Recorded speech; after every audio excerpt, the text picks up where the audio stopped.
இவனுக்கு முத யுகத்திலே நாடாள துப்பில கமிலேட்டி பையன் கை கைசி சொன்னாலும் அதுக்குன்னு 14 வருஷம் காட்டுல கிடந்த கமிலேட்டி பையன் இவங்க நாட்டை பத்தி தெரியுமா?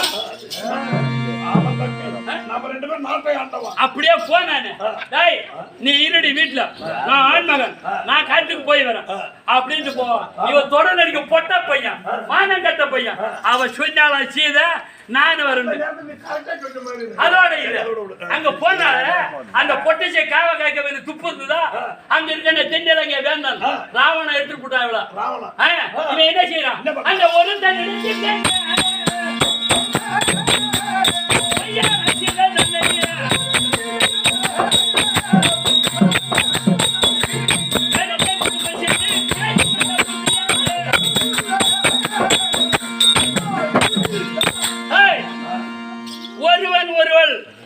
ஒரு இரவு தாய் வீட்டுக்கு போனாலே ஏத்துக்க மாட்டான்.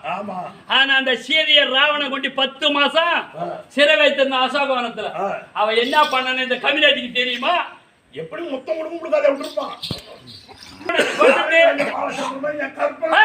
அது மட்டும் அல்லது அவங்கிட்ட போனவள 10 மாசம் அங்க குடும்பம் பண்ணனவள மீண்டும் இவன் குடும்பம் பண்றான். இவன் எப்ப கவிஞாத்தியா இருப்பான். அப்படியே அழைத்து வந்து மீண்டும் அயோத்தி வளநாட்டை முடிச்சு விட்ட ஆண்ட காலத்துல அவ கருவுற்றாள். 5 மாத கர்ப்பமா இருந்த காலத்துல பெண்ணே சீத்தங்கனி உனக்கு எதன் மீது ஆசை என்று கேட்டான். கேட்டால அதுக்கு என்ன கேட்கணும்? நான் பாண்டிக்கு போறேன் கேட்டு வாங்கி தரேன்னு சொல்லலாம். ஆனா அவ கேக்குறா முன் பார்த்தவன பின் பார்க்க வேண்டும் என்று. அதுக்கு சரி பாத்துக்கலாம் அப்படின்ட்டான். ஆனா இவன் யோக்கியது என்ன? நாம் நாட்டை எப்படி ஆள்கிறோம் அப்படின்னு இவன் நகர்வலம் வரான் வீதி விழா வரும்போது அந்த ஊர்ல யாரு இருக்கான்? அந்த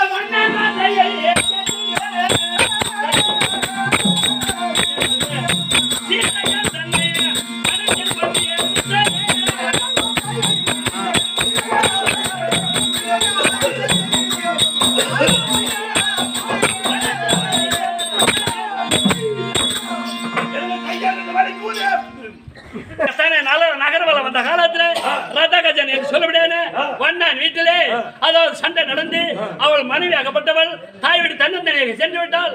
அப்ப அவனுடைய அம்மா என்ன சொல்றாங்க?